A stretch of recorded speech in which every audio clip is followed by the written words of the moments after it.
Hello friends, welcome back to my YouTube channel success coaching में आपका स्वागत है। आज हम आपके लिए लाए हैं, जैसे कि मैंने आपको प्रॉमिस किया है कि आपको सक्सेस कोचिंग्स में आपको केमिस्ट्री, फिजिक्स और हिंदी, इंग्लिश, बायोलॉजी सबकी आपको तैयारी कराई जाएगी। तो अब क्या करना है, हमारे चैनल से आपको जुड़ना है, सिर्फ आपको जुड़ना है और रोज़ ये वीडियो आपको देखनी है और रोज़ इतना आपको तैयार कर लेना है बस। तो आज मैं आपके लिए लाया हूँ केमिस्ट्री में महत्वपूर्ण टॉपिक। क्या लाया हूँ? महत्वपूर्ण टॉपिक।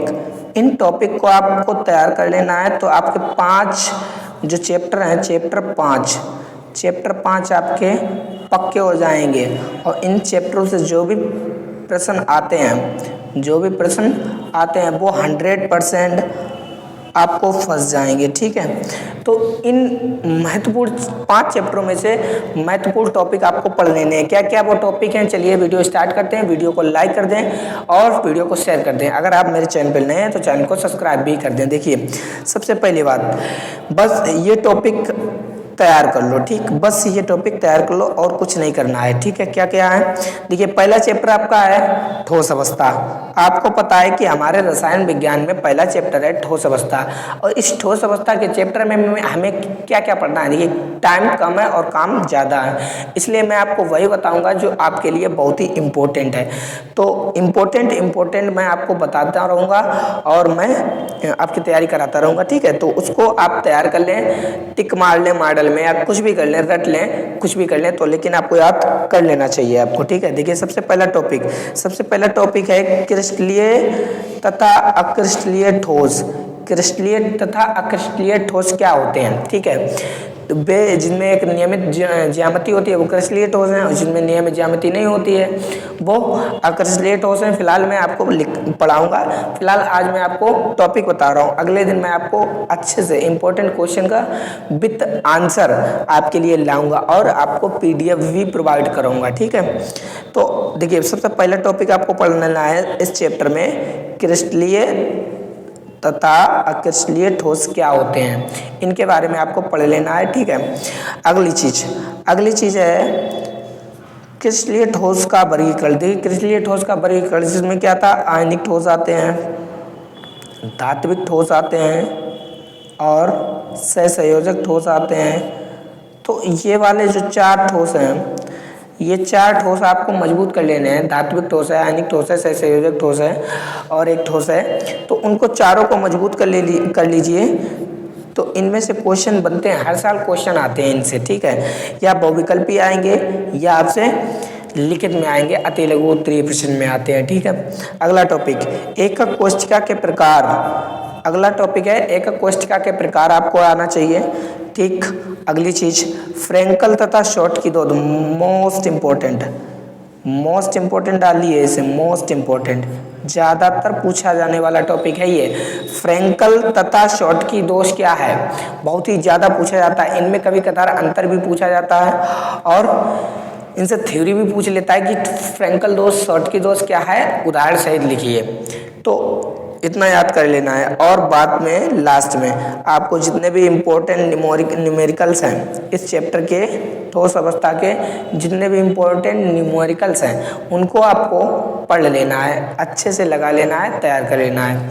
ठीक है, अगली बात, आगे क्या मैं बताने वाला हूँ, आगे देखिए, आगे चैप्टर नंबर 2, चैप्टर का नाम है बिलियन। इंग्लिश में कहते हैं सॉल्यूशन। बिलियन क्या होता है?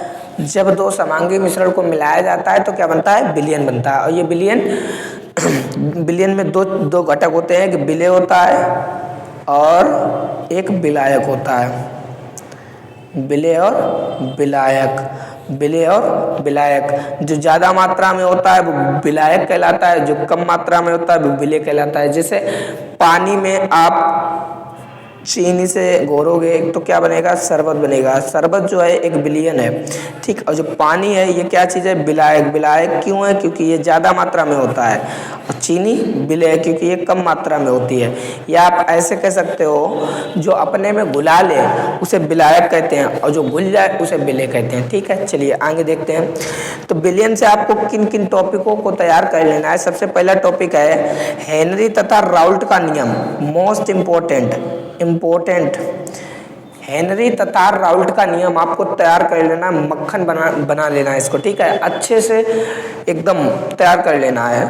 आगे मोलरता, मोललता, नॉर्मलता तथा मोल प्रवाह। देखिए हर साल क्वेश्चन आते हैं इनसे, कहीं परिभाषा उदाहरण सहित पूछ लेता है, कहीं न्यूमेरिकल आ जाते हैं, हर साल क्वेश्चन बनता है। तो आपको इनको अच्छे से तैयार कर ही लेना है। क्या चीज़? मोलरता, मोललता, नॉर्मलता तथा मोल प्रवाह, इनकी परिभाषा, सूत्र और इनसे बेस्ड न्यूमेरिकल जितने भी हैं वो आपको तैयार कर लेना है। इनसे आपको कम से कम 4 नंबर का तो फंसेगा। ठीक है, तो ये चीज़ आपको तैयार कर लेनी है अच्छे से। आगे अणुसंख्य गुण, मोस्ट इंपॉर्टेंट डालिए, 2022 में भी आया था। अणुसंख्य गुण क्या है? अणुसंख्य गुण में आपको क्या क्या पढ़ना होता है? अणुसंख्य गुण में पहली चीज़ है क्वथनांक में उन्नयन, फिर दूसरी चीज़ क्वथनांक में अवनमन, फिर हिमांक में अवनमन और लास्ट में परासरण दाब। इतनी चीज़ें पढ़नी होती हैं आपको बिलियन के वो अणुसंख्य गुण के अंदर। अणुसंख्य गुण क्या है? टिप्पणी कीजिए, इस पे क्वेश्चन आते हैं। ठीक है, क्वथनांक में उन्नयन, क्वथनांक में अवनमन, हिमांक में अवनमन, परासरण दाब, ये चीज़ें आती हैं। ठीक है तो इनको आपको तैयार कर लेना है। आगे देखते हैं, आगे क्या पढ़ना है आपको? आगे पढ़ना है न्यूमेरिकल्स। इनके बिलियन चैप्टर के जितने भी न्यूमेरिकल्स हैं इंपॉर्टेंट, वो आपको लगा लेने हैं अच्छे से। और लास्ट में चैप्टर नंबर 3 विद्युत रसायन, इलेक्ट्रोकेमिस्ट्री इंग्लिश में बोलते हैं, इलेक्ट्रोकेमिस्ट्री। इसमें क्या आपको पढ़ना है? इलेक्ट्रोकेमिस्ट्री में आपको क्या क्या पढ़ना है? इलेक्ट्रोकेमिस्ट्री देखिए सबसे पहले इसमें इंपॉर्टेंट टॉपिक है कोलराउस का नियम। आपको कोलराउस का नियम आना चाहिए क्योंकि ये बहुत इंपॉर्टेंट है, हर साल पूछा जाता है कोलराउस का नियम, तो आपको याद होना चाहिए। अच्छे से कॉपी में नोट करते जाइए। ठीक है, फिर दूसरी चीज़ विद्युत रासायनिक श्रेणी, मोस्ट इंपॉर्टेंट विद्युत रासायनिक श्रेणी, इससे भी क्वेश्चन आपसे पूछ लेता है, बनते क्वेश्चन है। ठीक है, आगे देखिए, आगे है इलेक्ट्रोड विभव तथा मानक इलेक्ट्रोड विभव, मोस्ट इंपॉर्टेंट है, हर साल क्वेश्चन आते हैं इनसे, हर साल। ठीक है, तो इन टॉपिक को आपको छोड़ना नहीं है, इन टॉपिक को आपको रट लेना है अच्छे से, बहुत ही अच्छे से आपको तैयार कर लेना है, क्योंकि ये टॉपिक वो टॉपिक हैं जिनसे हर साल क्वेश्चन आते हैं। तो इनको तो आपको याद होना ही चाहिए, कुछ भी याद हो या ना हो। ठीक, आगे देखिए, और लास्ट में नेल्सन समीकरण, ये 2022 में भी आई थी। ठीक है, नेल्सन समीकरण 2022 में इससे बेस्ट क्वेश्चन आया था। अगली चीज़ बस इसमें लास्ट में क्या देखना है? न्यूमेरिकल थोड़े बहुत देख लेने हैं, मैं आपको करा दूंगा, बस उनको न्यूमेरिकल को कर लेना है और कुछ नहीं करना है। ठीक है, इतनी टॉपिक आपको पढ़ लेने हैं इस चैप्टर से। पहला चीज़ कोलराउस का नियम, विद्युत रासायनिक श्रेणी, इलेक्ट्रोड विभव, मानक इलेक्ट्रोड विभव, नेल्सन समीकरण और न्यूमेरिकल्स। चलिए आगे बढ़ते हैं। आगे का जो चैप्टर है चैप्टर नंबर 4 केमिकल कैनेटिक्स, यानी कि रासायनिक बलगतिकी। चैप्टर का नाम है रासायनिक बलगतिकी। अब इससे क्या क्या आता है? देखिए सबसे पहले इसमें आता है अवक्रिया का वेग। अवक्रिया का वेग क्या होता है? अवक्रिया का वेग या अवक्रिया की दर। अवक्रिया का वेग पूछे या अवक्रिया का दर, अवक्रिया की दर, तो बात एक ही है, अवक्रिया का वेग किसे कहते हैं, अवक्रिया का दर किसे कहते हैं। ठीक है, तो इकाई समय में अवक्रिया के अभिकारक और उत्पाद के सांद्रता में होने वाले परिवर्तन को अवक्रिया का वेग कहते हैं। ठीक, और इसमें दो चीज़ें आती हैं, एक तात्क्षणिक वेग आता है, तात्क्षणिक वेग,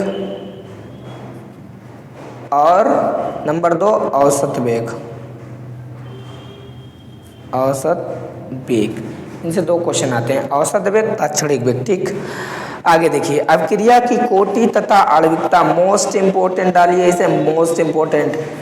अवक्रिया की कोटि तथा आणविकता में अंतर ज़्यादातर पूछा जाता है और ये अंतर 4 नंबर का आता है भाई, 4 नंबर का। ठीक है, इसे तो आप रट लीजिए, अवक्रिया की कोटि तथा आणविकता क्या होती है। चलिए आगे बात करते हैं। आगे बात है प्रथम तथा शून्य कोटि की अभिक्रिया। प्रथम तथा शून्य कोटि की अभिक्रिया, प्रथम तथा शून्य कोटि की अभिक्रिया क्या होती है, इनके बारे में आपको बताना है। बहुत ही इंपॉर्टेंट क्वेश्चन है, ठीक है, आप इसे पढ़ लें। लास्ट में प्रथम कोटि की जो अभिक्रिया है उसका वेग समीकरण क्या होता है। प्रथम कोटि की अभिक्रिया का जो वेग समीकरण है उसे आपको बताना है। चलिए आगे बढ़ते हैं लास्ट में चैप्टर नंबर, और इससे कुछ न्यूमेरिकल भी आते हैं। न्यूमेरिकल को भी आपको पढ़ लेना है अच्छे से, न्यूमेरिकल आते हैं इनसे, ठीक है। आगे देखते हैं पृष्ठ रसायन, चैप्टर 5 पृष्ठ रसायन। आज हम आपको केवल 5 चैप्टर तक बताएंगे, ठीक है। आपको इतना तैयार कर लेना है, उसके बाद मैं अगले चैप्टर में बताऊंगा। अगले मतलब 6, 7, 8 अकार्बनिक रसायन है उनके बारे में, ठीक है। तो देखिए इसमें क्या क्या है। सबसे पहले अधिशोषण के बारे में इसमें पढ़ लेना है। अधिशोषण में क्या क्या पढ़ना है। अधिशोषण में भौतिक अधिशोषण और रासायनिक अधिशोषण, इसमें अंतर आता है। मोस्ट इंपॉर्टेंट है, भौतिक अधिशोषण क्या है, रासायनिक अधिशोषण क्या है, इनमें अंतर पूछा जाता है 4 नंबर का, ठीक है। तो इसे आपको याद कर लेना है, भौतिक अधिशोषण क्या है और रासायनिक अधिशोषण क्या है। तो लास्ट में देखिए द्रव स्नेही तथा द्रव विरोधी, द्रव स्नेही तथा द्रव विरोधी, ये क्वेश्चन पूछा गया था 2022 में, ठीक है। 2022 में जिन्होंने पेपर दिया है उसमें आया था द्रव स्नेही तथा द्रव विरोधी पर टिप्पणी कीजिए। तो ये पूछा जा चुका है, बहुत ही इंपॉर्टेंट क्वेश्चन है। और लास्ट में इस चैप्टर से क्या पढ़ना, टिप्पणियाँ। मैंने आपको बताया टिप्पणियाँ आपको 10 नंबर की पूछी आती हैं। वो टिप्पणियाँ कुछ इस चैप्टर से हैं, कुछ और चैप्टर से हैं। इस चैप्टर से क्या क्या आती हैं, ब्राउनी गति है, टिंडल प्रभाव है, ये चीज़ें आती हैं। मैं आपको बताऊंगा क्या क्या है, ठीक है। तो मैंने आपको क्या बताया, चैप्टर 5 बताया। ठोस अवस्था पहला चैप्टर, ठीक। ठोस अवस्था में विलयन, फिर विद्युत